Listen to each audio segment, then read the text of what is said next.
We kind of like have this, concepts of an identity needs to be confirmed by someone, and that mostly the someone is then an authority. A society can only evolve in a truthful and organic way if it has the freedom to choose. But if your freedom of choice is restricted by the fear of repercussion, we should be able to create our own identities or profiles or whatever accounts. And then Welcome to the Dev is in the Details podcast.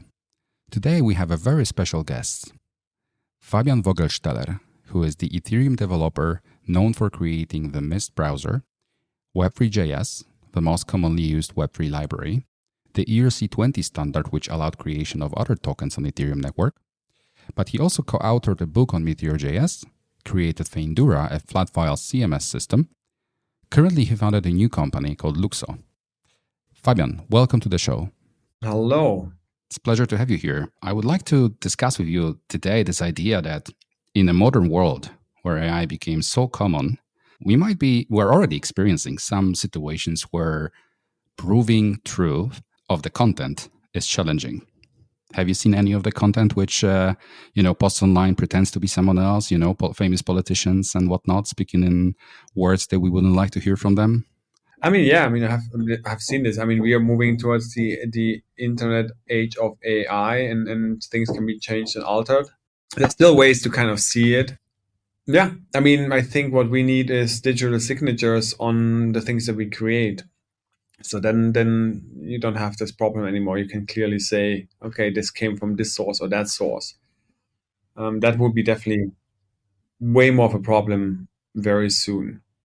And who would be issuing these? The digital signatures always have to come from the person who's signing.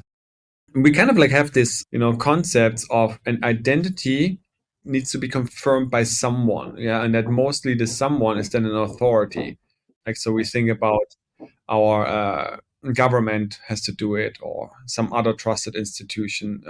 The Federal Post gives you the passport in the US, and that's not even federal. Federal is just the company name, funny enough. I think this actually should go the other way around. We should be able to create our own identities or profiles or whatever accounts.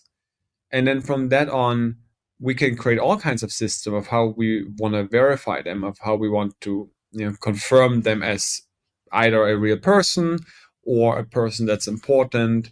And I would also say not everything has to be, backtrackable to a human necessarily. EU currently, every individual country in EU is trying to build their own identity system for their citizens. This obviously comes from the top, from their Ministry of IT services or whatever else they're called in different countries. Poland has one. I believe Estonia started this trend. I believe Germany is developing one right now. But this comes with a certain degree of trust. Citizens of that country, citizens of Germany, would receive a possibility of installing an app which gets verified by authorities. And then whenever they do, let's say bank transaction, or whenever they travel or anything else, the government, the German government is having their back, so to say, right? Because this is the verified identity. It's probably also harder to forge because there is some sort of central authority which controls that. Would you say this is the right route, or would you say there are challenges with this in any way? The idea to create a digital ID is there since a long time. This is not a novel idea. Even your current passport in Germany has a digital signature or has the ability to digitally sign. There's an NFC chip in there that can digitally sign. And then you can use NFC to issue this signatures. The biggest problem is actually we can digitally sign with these passports. Technically, on any computer, we could do that with the right software. The problem is always what's the ledger or what's the registry where this identity kind of is confirmed or sits. And I call this the root identity problem. So where do you go look to find something about someone? What's the entry point? And there's actually a lot of developments that happened over the past. And if you look into the identity space, DID, document identification, identity identification document or something like this. And this is basically the idea of that you use a lot of keys that sign each other. You sign a certain document structure that then has other keys, and you basically have this kind of certification chain that you create. But even that system has a problem that there's no clear one spot where you go look. And that's actually the reason why no identity system so far has been really successful. And when it comes to governments, rightfully so, people are critical and skeptical, because now, they can basically, technically, if they control the database and they want to, I don't know, oust you as a citizen non grata, they can just remove you from the database or put some flags on it, and suddenly your bank account is inaccessible, or, you can't get a registration here or there anymore. And I think this is rightfully so, the fear, of centralized identity systems. And then obviously data, information, all of these things. Decentralized identity system in some way solve a part. They don't necessarily right now solve privacy, especially when they're based on blockchain, but they solve the self-sovereignty, the fact that you control this identity, that no one can take it away, and then it's in your hands to do whatever you want to do with it. It sounds very much to my liking, but in practical terms, I currently have my digital ID called M Obywatel. It's a Polish issued ID. And because, as you just described, Polish Ministry of IT is owning the profile, technically, not me, right? They issued it for me, and it's my ID. And yes, they could cancel it for me anytime. Although I think that is like, there's a big question: why would anyone do this? Because it would put the entire system in doubt, right? Everyone would start doubting it. They would lose trust. When everybody already has it, then there's no way back, right? True.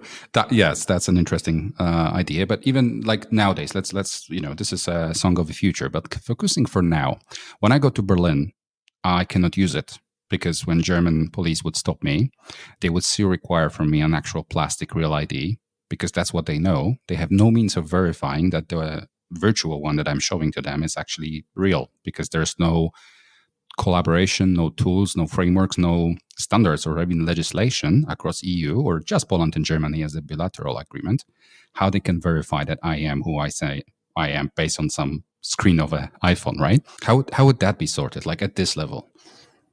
I mean, first off, I'm not an identity expert by any means, even though I invented a system that you could call a blockchain-based identity system. And I have been, at one conference of the Web of Trust people. So, and I know a bit about DID and so on.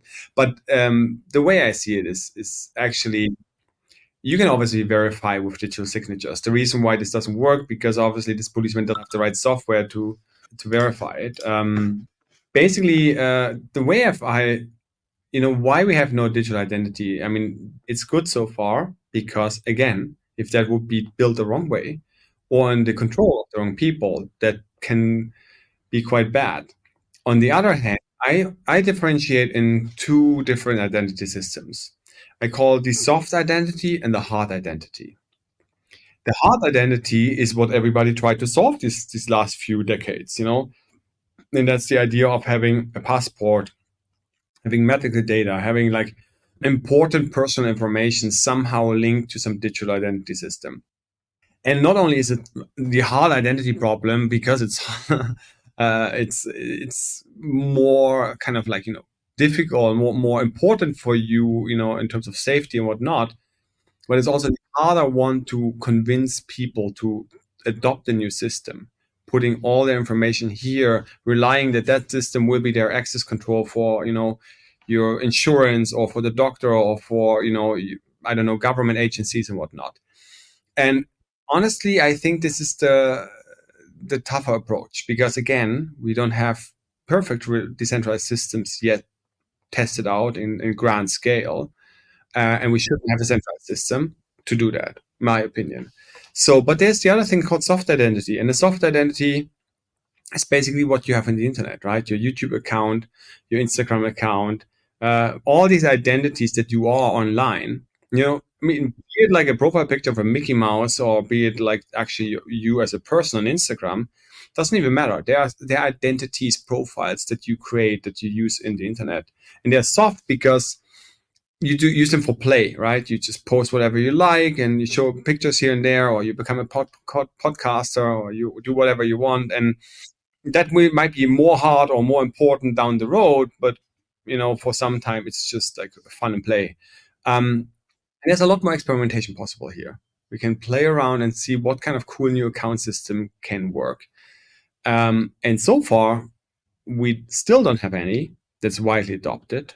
In fact, what you have in the internet, the accounts that you have in the internet, they are not really accounts in an like that you could compare to an identity system, because you only have access to certain websites and you use your email as an identifier and you choose a whatever password. But the person who provides the website is the one who ultimately is control over your account, right? They can just close it. They can alter data as they wish. None of these accounts in the internet are yours by any means. I mean, it's all in terms and conditions. So none of that is something that you take with you when you leave the platform, right? You just close it and create a new one somewhere else.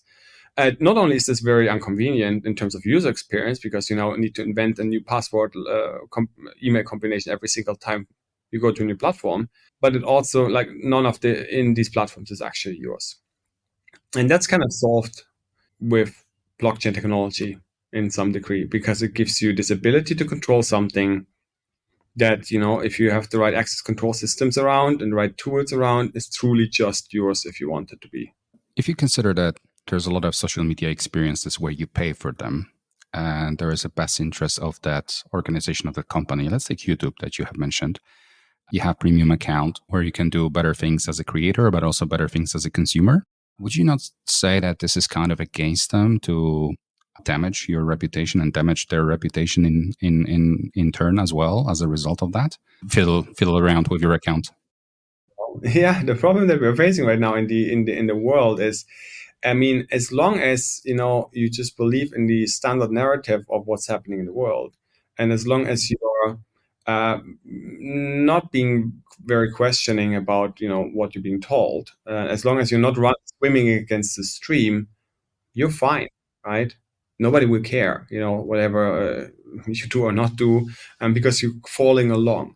But the moment you do something that maybe, I mean, we want to have a free society, ideally, right? We want to have a society where this can evolve towards truth and towards a healthy society, and not just towards some whatever story mix match that media feeds us, and that leads to potentially World War III, as we are currently actually facing almost. So the moment you actually have a more dissident voice toward whatever is the current narrative, then you very quickly learn, how much is this your account or not. I mean, in fact, YouTubers are blocked and banned not for even political reasons or whatever. They're banned for all kinds of random stuff. In fact, you make a living off this. If you're a really strong YouTuber, they cut you out. That's cutting your living. Like, this is literally like, you could say, as like an employer fires this employee who is there since 50 years and technically has like 2 years a termination period, and then he gets like dropped off the next day just because there was never any clear, I mean, there's nobody who prevents that, right? So ultimately, you're saying this is a protection against cancel culture. Censorship and cancel culture. And it's actually the only way a society can only evolve in a truthful and organic way if it has the freedom to choose. But if your freedom of choice is restricted by the fear of repercussion of what you're saying, what you're doing, I mean, I grew up in the GDR, I mean, I was only 6 when the wall came down, so it's not that I was impacted by the Stasi or anything else. But my parents and others lived in a society where they had to be more careful, what they said when they were political saying things. And, everything was like, nice and fluffy as long as you didn't complain. The moment you complain, and the moment you complain too much, you might have ended up in a jail, or being tortured, or being observed and whatnot, right? Yeah, I can totally relate. And I think as a person who also comes from an ex-communist state, but and I think nowadays we also see there are other countries in the world where, or I guess organizations, but especially countries where you see that happening live, and we kind of feel morally superior, like we have a moral high ground, right? Because we have freedoms and democracy. You put a lot of emphasis and trust on people, freedom and choice and all of that. But if we, for a second, agree that there's no some hidden agenda, right? Let's say I don't believe in any of that. What if there's an AI that impedes us? And I don't mean AI as its own consciousness, but I mean as a set of tooling. Because your trust in people having freedom means that they're extremely self-aware and willing to do what they're already not doing in a much easier world without the AI tools, which are highly specialized to fake reality. And this is still before VR becoming mainstream, right? Or even pluggable, like Neuralink from Elon Musk, right? In a couple of years, where it's going to be harder and harder to even distinguish what you feel and taste and see and smell, because that thing will be feeding you potentially this information to your liking, right? It's going to be pleasant and nice and fluffy, as you said. How do you jump from that assumption that society, I agree, society deserves deserves the freedom, but how do you get from there to knowing that they will get there instead of going the easier path, right? The impeded path by AI and different tooling.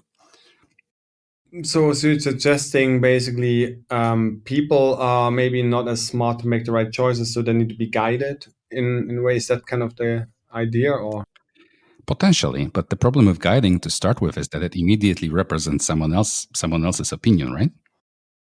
exactly. I mean, that's pretty much, I guess, what the World Economic Forum type of people think. When we think about, and honestly, if we want to just go back into our history, we would have to go to the Greeks and why they invented democracy and all these ideas of actually people have self sovereignty and human rights and they should be able to decide. I mean, we can repeat this, but honestly, I personally have a more spiritual approach to this. I do believe we inherently all have a direct connection to the truth energy. We can truly know instinctively what is right and what's wrong. We are being confused, right? And not everybody has a really good tap to his actually gut brain. So they are not very that connected and be able to decipher what feels right and what feels wrong. But when you then move over the collective, over a large population, and if you would really be able to know what is their opinion at a given time, I assume and I think very likely we would have the more right choice or the choice that is more likely to be aligned with the truth energy. Why I believe this? Because I all believe we have all this indirect connection. What is preventing this happening is number one, we don't have transparency. If you make a poll, right, these polls are completely unrealistic. They're calling up people, right? That mostly whoever answers these polls are people who have time. So not the makers, right? It's more the takers. And second, they're probably also very happy that they finally get attention. So it's the grandma, that goes to her phone, and it's maybe like the guy that always wants to give his opinion anyway on everything. So you get a certain type of people that now answer whatever political party they favor right now or not. So one thing that I see is problematic is that we can't really know what people currently think. And the other thing is that the information that we have available is not very trustable. We have especially when you look over the last few years, we had basically big media corporations that fed everybody pretty much inline information when it comes to global event, right? Sure, if you watch television, you have party A saying something, party B, there's differences. But when it came to global events, for whatever reason, they all had the same conclusions pretty quickly on whatever is the cause of the event, whoever is the guilty one, and whatever needs to be done. When you start to look into the background, you realize, okay, this is actually not really truly the case, and you're being pretty much, lied at over lots of things. And this is now becoming, because the internet is there, and you had, all these social media platforms, YouTube and whatnot, they were way more free in the past. You could find all kinds of content. So if you dig long enough, you find a lot of things that, make you question more what's being fed as the narrative.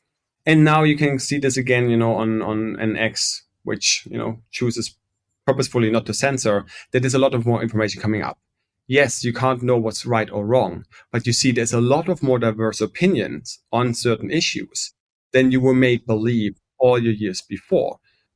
So I truly believe that if you would have total transparency or the total ability to know really what is going on right now, and have a bit of a broader picture of a certain event, for example, certain things, and you have the ability that people can truly voice their opinion or maybe live vote globally or whatever, we would have a very different world very quickly.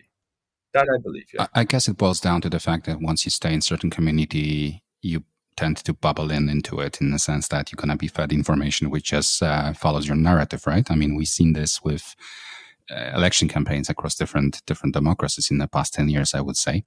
But with that in mind, I think there's initiatives of private entrepreneurs. Like there's a website, I can't remember the name now. We'll dig it later and put it into notes for listeners, where they give you information and they give you links to all possible sites from very left through the entire center to the very right. And they described every source. They give them point systems.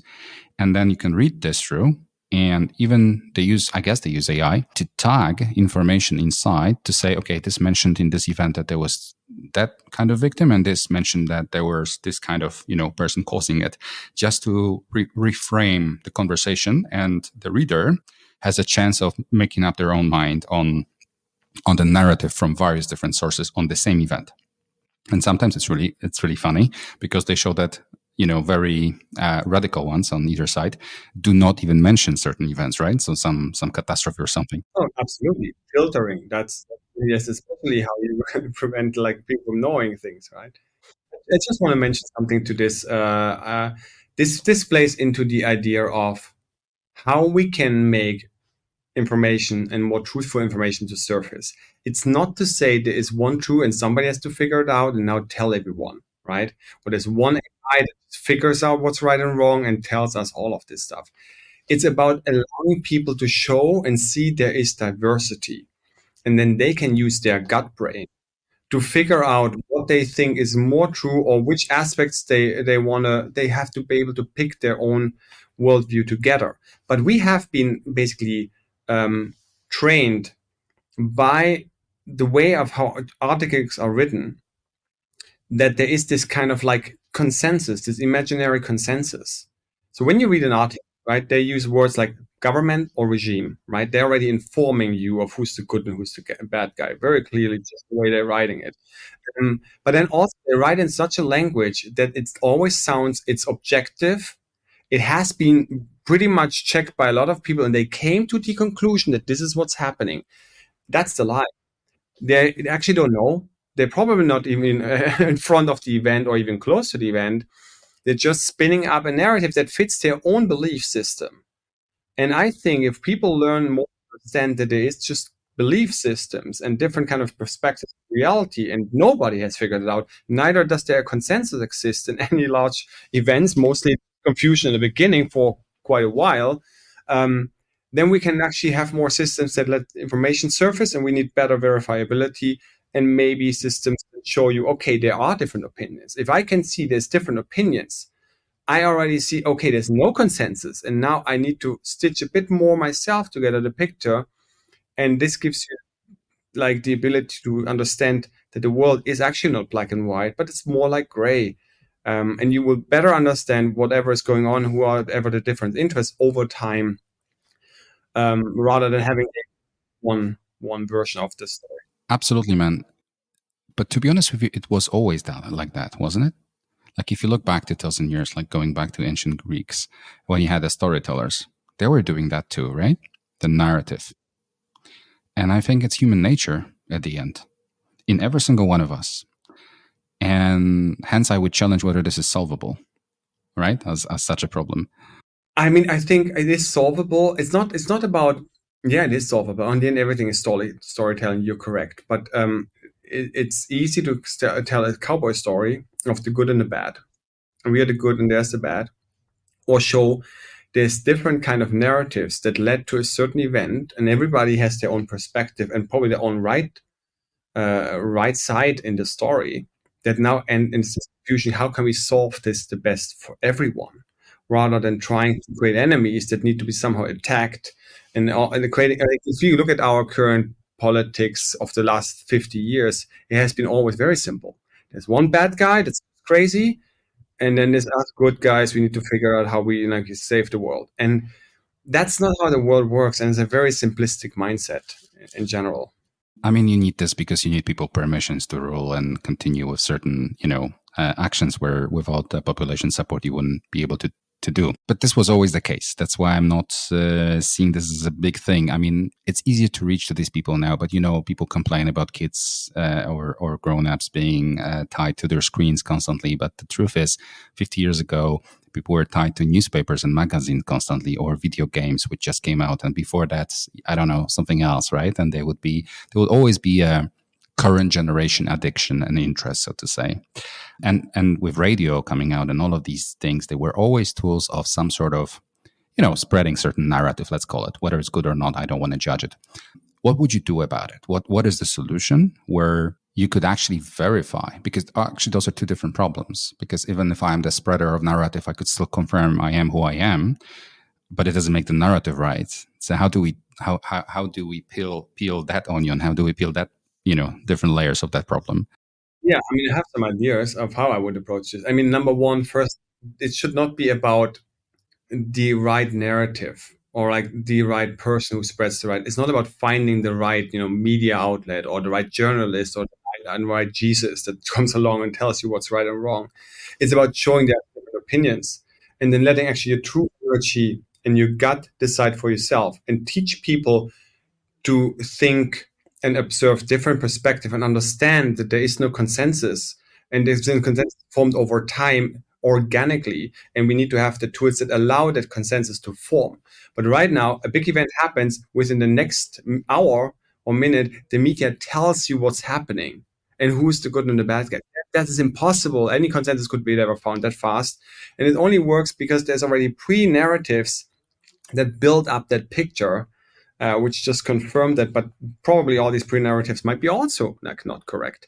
So I think it's about building tools. Number one, you mentioned this AI thing. Actually, my master thesis was an app called iNews, and the idea was basically you have a screen, you have two sides. It shows like the AI would look through articles and look if they're supportive or negative of a certain topic, and then would just split them in two, and you can see what are the extreme different angles. By seeing that and by seeing the popularity of these, you will be able, like you described, you will be able to see there's different opinions, right? And how they use different phrases, right? Here is called terrorist, and theirs is called freedom fighter or government and regime. And that already shows you, okay, wow, okay, there's a whole different angle onto the same topic. I thought everybody agreed it's a regime, right? And suddenly you will have the ability to choose more for yourself. And the other thing, what we definitely need is, and it all ties back to identity, we need the ability to verify where information is coming from. Because there's obviously a big difference if some journalist, posts a video while sitting in Berlin in his news office, that he found online versus the person that was on site with his cell phone and just recorded something, right? And at which speed it was recorded, and was it manipulated the video or altered in any way, or it comes directly from the device? I mean, all this is technically buildable because you could make these devices sign the content, and then the user who created it even signs it with his digital identity. And there's no way to fake this? If it's digitally signed, I mean, that depends on how, I mean, there's lots of technical problems to be solving along this chain, but if it's digitally signed, you could not fake it. But on top of this, you need to then obviously trust the device. But maybe there's a hardware standard that could be built that makes this more trustable. Or if so, yes, maybe you can fake it. And it would be very, very hard to do it for a single device. Then on scale, you can't do it. Therefore, it would be probably likely trusted. So because it's not about the single information that someone can fake. It's about the mass amount of information that starts to trickle up then over time. I mean, if you have a special correspondent to some military conflict, you could just simply bribe them to, do whatever you like them to publish, to whatever you like them to publish. But again, it comes to the first solution, right? It's not about trusting a single source. It's about having a spectrum of information. I mean, if you have an event, there's probably not one person that sees this. There's probably many who see it, right? If somebody says, "Hey, there was a gas attack," then you have later the doctor you can ask. You have like not only the one guy who claims on a video that it was a gas attack or was what XYZ. It's like the doctors you can ask, you can ask the people who were in the hospital. There's just a lot of information, and through the more amount of information and the aggregation of information and making this available, I mean, a big problem we have in in the West is that, like exactly like you said, a lot of things are not necessarily lying; they are lying by omitting. Like, for example, a certain statement. If we have a sentence, if we talk, you can take any sentence out of my text I'm saying and make me look like whatever, right? You just say context, blah blah blah, and then let people run the sentence. I can sound like whatever, right? Same here. If you just leave out, as you take a speech and you take one sentence and you leave out the rest, you can make the person look like whatever. Um, and it's about omitting, right? And for example, why do we don't see equal? If we have a conflict, let's say Russia and Ukraine, why we don't see equal amount of, I don't know, interviews or interest in one side than the other? Why it's just one sided and the other is ignored because there's a default belief that bad because we know blah blah blah and therefore no need to talk to him or her or whatever, right? This is just an example, but Yeah, it's that's clear. a We rather have a good example intense. right Yeah, now. it's an intense example. But when it comes It's to an intense conflict, example, but we have right now a Mhm. good example where Tucker Carlson went just to Russia to give an interview, and then people want to oust him or sanction him for just going there and having an interview, which is insane if you think about in democratic, open journalistic I know, terms. That should but never be but the but case. consider that this is the guy who represents certain narrative himself, and I would say rather on a towards the radical side as well, right? Again, comes down to what you believe and what newspapers you read before and what other information you read before. I mean, I think that's exactly what's important to not like. It's not about believing somebody says of somebody says. It's about checking yourself. And even the most wrong person can say right things.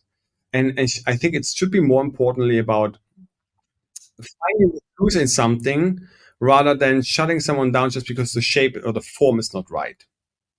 Just because it doesn't say the right way or the nice way or the whatever, clear way, he is wrong. So we don't have to listen to him. I think that has to change. We value content over form in And you some don't way. think there's black and white anyway? Like there are cases in which you wouldn't like to spread something which is, I don't know, racist content or something, or abusive content. Really, I think it's probably about the intention that is also important. Again, you take sentences completely out of context. It's about the intention. If somebody truly, like wants to denounce a whole group, which is totally arbitrary to do. Um, and then for what? And then also maybe it's interesting to look at where's this person coming from, right? What is this person's life experience? Why does he believe in this or that, if that's true? And that will be interesting to look at, and probably you will find a lot of truth and a lot of understanding in that as well if you start to understand that person better. Of why would he even say that in this extreme form if he would ever say something like this, right? I think it's more about understanding um, rather than trying to say, okay, box X, oh, you fall in box X, therefore I don't hear you anymore. You get like canceled. Exactly. How is that before? I mean, Fabian, I feel there's a lot of examples in history which we would now judge black and white after 100 years. And the question is, either way, is it even possible to start that conversation with the general public, right? To expect society, because it's a lot of work, what you're talking about. So I would I would agree with you on the term that, like, hey, I want to check my sources. I want to, see what I'm hearing here or there is to my liking. As a matter of fact, because of that and doing that research for a while, I very carefully picked people I follow on different social media, and I tend not to watch certain channels because we had a massive problem in this country in the last years that the public television set was just a tube for a government, right? Without any filter, so to say, where even I received some bashing indirectly because there was a statement in it once. I don't remember. I believe in 2017 or 2018 that people who left Poland are not real Polish, whatever that means, right? So I found it really funny how this was phrased and how I am not a real Polish and what does that even mean by definition. So I hear you and I understand that, but it's a lot of work to sit down and on your busy day where you have to pay the bills and go to work. And is there any way that we could have authorities, but not like governmentally elected, but like authority? For example, you are my authority when it comes to these topics, right? And encryption and all of this stuff and blockchain. You have my trust because, when I look through your x.com or Twitter before your GitHub and so on, I see, okay, this guy put half of his life into this. He clearly knows what he's talking about, right? How can we structure it around individuals or organizations that would get trust because of the work they did? We have such an organizations in this country as well. We have this orchestra, which is like an organization which in January gathers money for public hospitals. There's a lot of controversy about it, but because of politicians and whatnot. But the truth is, they actually create donations by community gathering money and funds to help hospitals and kids in those hospitals against specific illness, right? And they have 25, 28 years of proven track record. They are an authority for me when it comes to charity in this country. All right. So how do we make it easier in society? Yeah, so I mean, I think it's not about distrusting anyone, and it's not about like, oh, go figure out everything yourself. I think it's about first off having systems that allow us to better see, having more verifiable and trustable systems because they are designed a certain way that they leverage or that they surface truth more likely just because of the way they are designed. Either they have signatures embedded using cryptography, time stamping, or they're assigned by devices itself, or they're assigned by, the identities or the profiles behind them, or because they're websites that, show different spectrum of like what's going on rather than just one side. Maybe it's a verifiable AI, or maybe it's a social media site where you can choose your own algorithm rather than using whatever algorithm you're given. There's many, many ways of how we can build software and tools that will make this transparency more likely and more possible. So that's one thing. So through that, it will be probably easier for you to understand what's kind of going on. At the same time, I honestly believe that we also in a very there's a lot of information that we believe that is extremely wrong, and we have no idea. We are a little bit, how I see it, we're a little bit like when the Earth was flat, and then it took a few years for people to realize it's actually round. We are like this on a political grand scale. We do not understand who are the powers that be and that really pull strings and for what reason they do it, with a very simplistic narrative that is just based on, accidents happen, crazy stuff happens. We just need to react, or constant reactivity. Out of nowhere, something crazy happens. We just need to react, and we identify the evil guys that are only doing this for purely selfish reason. There's no meaning behind why they do this. There's no history behind any of this. It's just like, it's a bad person, it's a crazy event, it's a lonely, crazy person, and whatever. So I think that needs to resurface a lot of knowledge. And I think we will, and we are in very wild times. That means any transition to a more truthful society will go through a level of, let's call it disturbance in the force, if you want to call it like this. Why? Because if you it's like even almost like a patient. If you lived in denial for a long time, there will be a bit of a depressive time that you have to go through in order to get out of the denial. That's just given. And we as a society very likely have to do that as well, because there's a lot of false information and lies that will now just start to unwind over time. And it might be very shocking for many as well. And that will go hand in hand with the right tooling to verify this, and or to verify at all what is going on. And I think, really also leads us to the fact that we need to understand more that we are responsible, not only for the things we're doing, but also for the things that we are believing and the things we're just taking in. And it's obviously way more convenient to just have one truthful source to tell you what's going on, some smart journalists who have thought it all through already, and they tell you what's going on and why, and they've all analyzed it, whatever not. Sure, that would be nice. Maybe with verifiable AI algorithms, you might have that. and then you can at least pick and choose, how good he analyzes it, and there's no tribalism and corruption involved anymore because AI doesn't care emotionally at all. I understand about controlling, but I don't believe that we can eliminate, tribalism, because I deeply believe it's embedded in our DNA. It's inherently same like narrative. It's inherently there. I agree, and it's not about eliminating it. It's more about making it visible, and it's because that will also help every individual to better understand where they are. Where are certain groups, why they are there, where they are, why they believe what they believe, rather than seeing things as one side and the other, seeing them more as kind of like people in different places at different, evolution of their own like self or ego or interests. Right.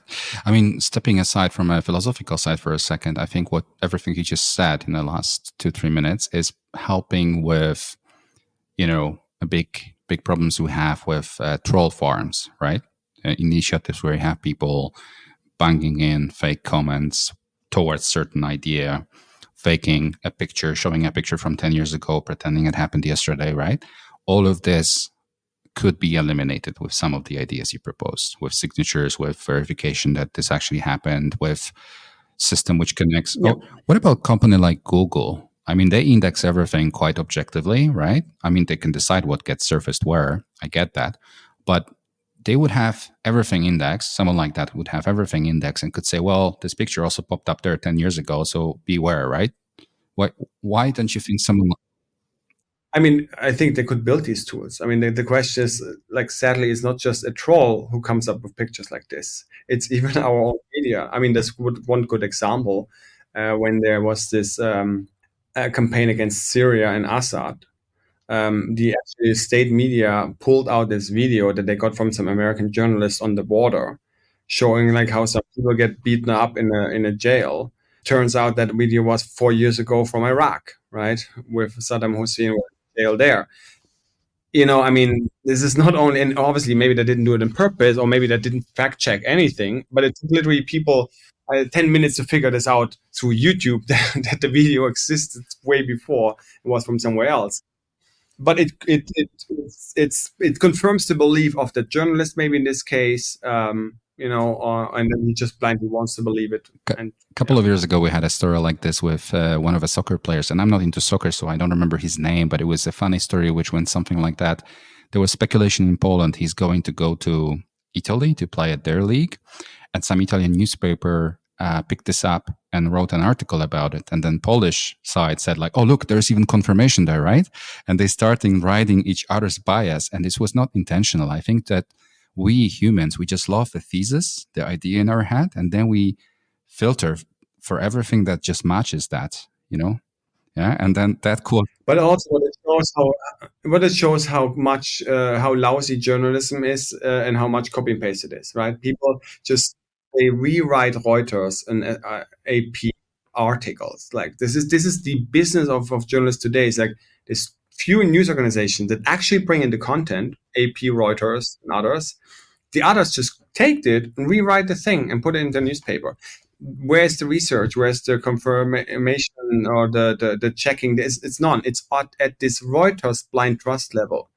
And, you just need to be a little bit steering left and right there, and the rest just copy and paste your stuff anyway. So it's there's a lot of error. Let's say there's a lot of potential error possibilities in such a system, right? But this is solvable. Like, I mean, you have independent journalists you can just sponsor through, those, I forgot the name, Patreon is the website, right? Where you can just pay them a monthly subscription and they write, well, obviously subjectively, but you just pre-selected. I think that's a very good point that you're bringing this up. So funny enough, I mean, pretty much what I'm working on since the last few years ties all of this in some way. I mean, I'm creating a internet independent account system called Universal Profiles, where people can create an account that's based on the LUKSO blockchain. So it's based on a decentralized network, where you can have a profile, right? You can pick whoever you want to be if you want to be in a profile. You can transact globally. You can log into websites if they support this. And systems like this is the basis for a decentralized identity system. And that on the end will allow for for example, decentralized journalism, where now you can not only have a journalist that can be funded by his peers or his readers, but you can even have them collaborating together, forming a DAO, a decentralized autonomous organization inside a smart contract, saying, hey, we're pooling our money and we are now doing some voting mechanism of how we operate, all very transparently. And obviously, each journalist has their own story and belief system and opinion. There's no objective journalist probably anywhere in the world. This is not a thing. Objectivism like this doesn't exist. And I think we should rather embrace the subjectivism of the different individuals. Clear to everybody that this is subjective, and then you can obviously delegate your trust to whoever you like, who you feel rings more true with your inner gut feeling. And then on top of this, ideally, we have better systems to create transparency in how information can be, passed on or identified or created in the first place. And that would allow us probably a better society that's not just run by some media moguls who literally own 90% of all the newspapers, owned by very few companies that then all are friends probably, more or less, and hang out in the same houses once in a while. It's not that even these media moguls could control every narrative, and it's also not about controlling every small story. But when it comes about bigger stories, you can push them either, or you can make them disappear. There's ways to do this. And what I find really funny, and you see this actually, there's actually some really funny videos where they cut together news anchors. For example, when it's about the vaccine topic or other topics, there's like actually sentences that are being told that they have to say, and you can cut videos together where you have hundreds of news anchors at the exact same sentence. So how, like you can say, how is it possible that everybody gets even the exact same sentence? You will never recognize this if you are not, cutting it together like this, because you just watch it live and it sounds like they're all believing the same thing, the identical sentences. That's So consider this. Consider this. If you record enough content on video, imagine you're recording 5 different TV stations for 10 years, then these people will eventually say these words. And then what's going to happen, because there's just a finite number of words and circumstances they report on. It doesn't even have to be the same event. However, you can still edit this to make it look like that. I'm just saying that even that argument could be faked towards the, semi-objective narrative you're trying to present, right? Like I'm saying that this can be done. Yeah.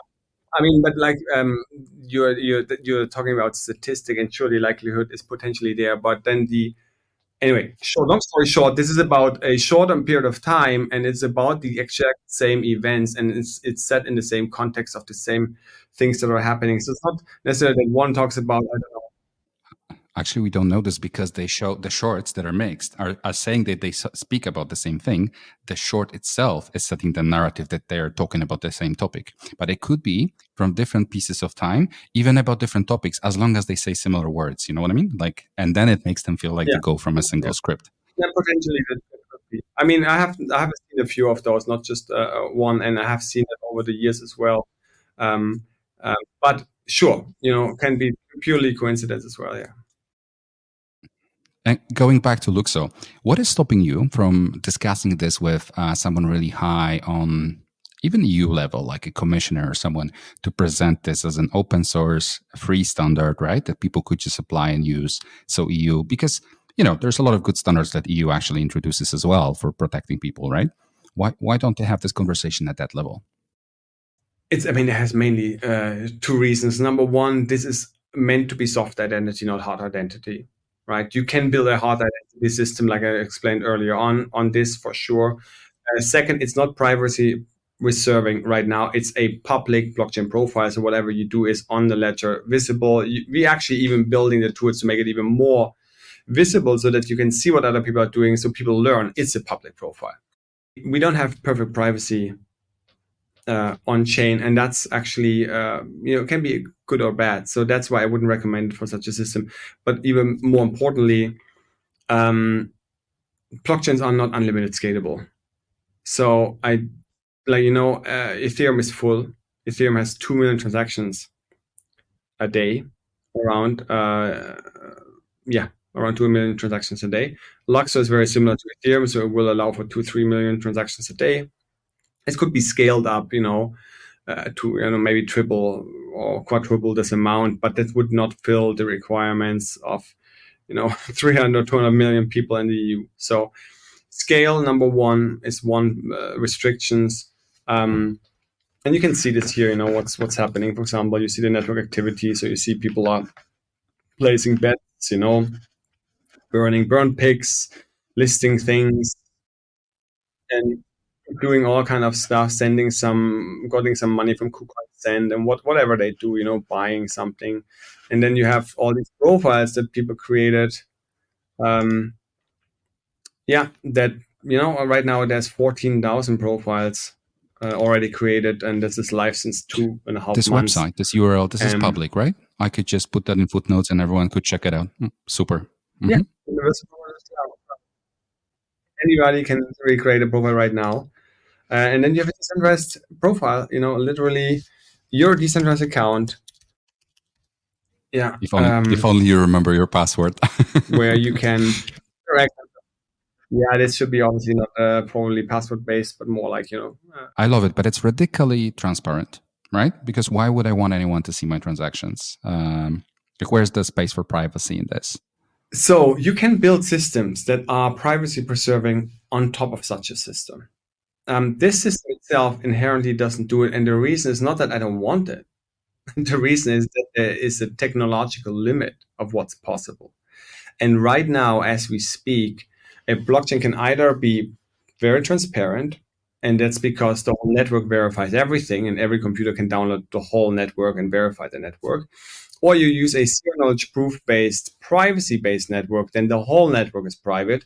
But what you can do is limited and slower, way slower and more expensive eventually, because computing the zero knowledge proof is extremely slow and resource intensive right now, and you can't build completely arbitrary things, and certain things won't be possible right now. There is no system which combines both together. We can say, okay, now I want to send a public transaction, and now I want to send a private transaction. That would be great. We do not have it yet. So it's a limit of the technology. That's why it's the way it is. And for average person, non-techie, that looks very similar to some other social media we already have, right? Such as, I don't know, Facebook or even X.com or something similar, or Instagram itself. Why or how would that compete with them? Because they're already at scale.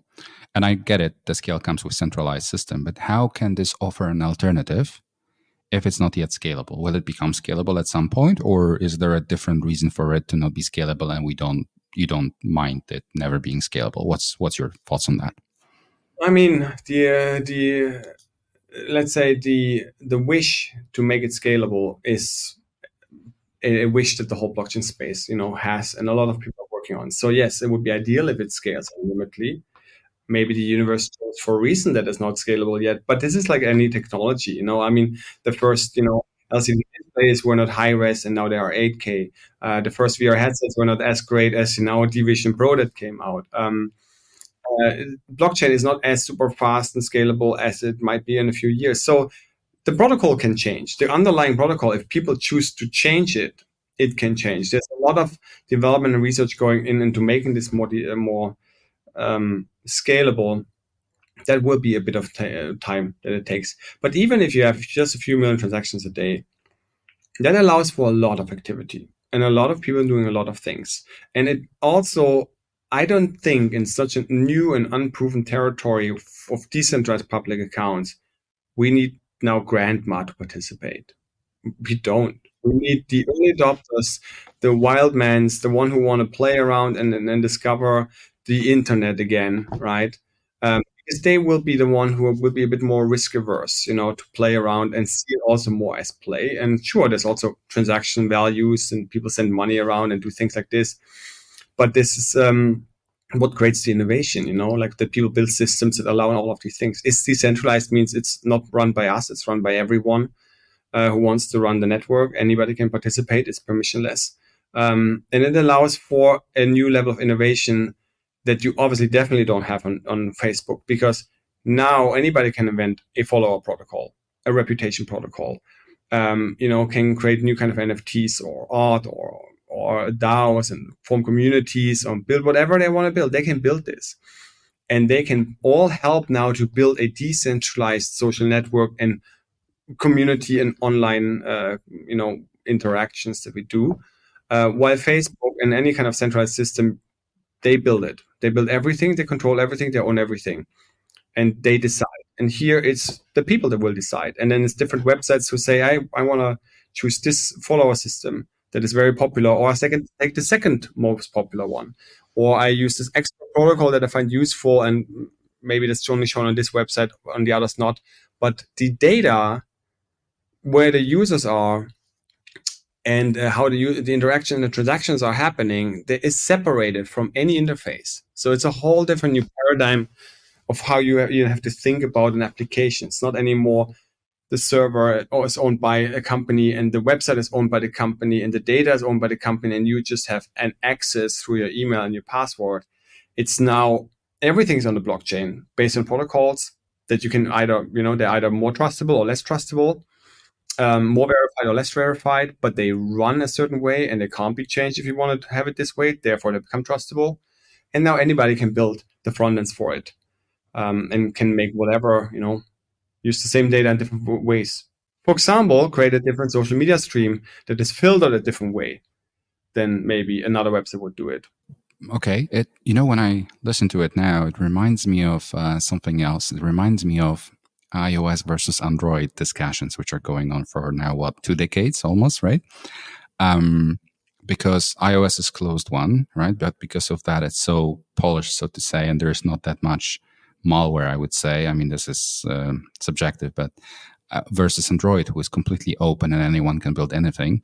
And then, in Android itself, you have probably a million calculator applications, some for the official app store, some through dozens of other app stores, and some even sideloaded without any app store. And I always felt very lost in all of that. Don't you think that allowing for that much freedom to development community to build whatever they like on top of that quite amazing technology, I must say, I'm really impressed, is actually going to create choice chaos, so to say, right? Yeah. Like people will be overwhelmed to choose the best solution. So this comes down to, I would say if the data layer and the websites and the front ends are separated, then you obviously, you pick now which window you want to look through. And you obviously will pick the window that you like the most, maybe the one with less choices, more curation. The websites we build are pretty looking. Other people build websites that also interact with the LUKSO blockchain and profiles that might look completely dork. So people can make their choices. I mean, I personally would like to see us and the things that we build as the Apple of blockchain, but not in the terms of the restriction, but in the terms of the user friendliness and the looks and the feels, because that's what I think is extremely important as well. I mean, even though saying before, right, like content over form, I think both need to exist. It needs to look good and be accessible, but also the meat needs to be there as well. Otherwise, something doesn't become successful. But there will be the kind of Linux type nerds that want to build the most, nerdy kind of edgy thing. You can build this on top of these standards and on top of this network. But most people probably have the more curated, more simplified version of it.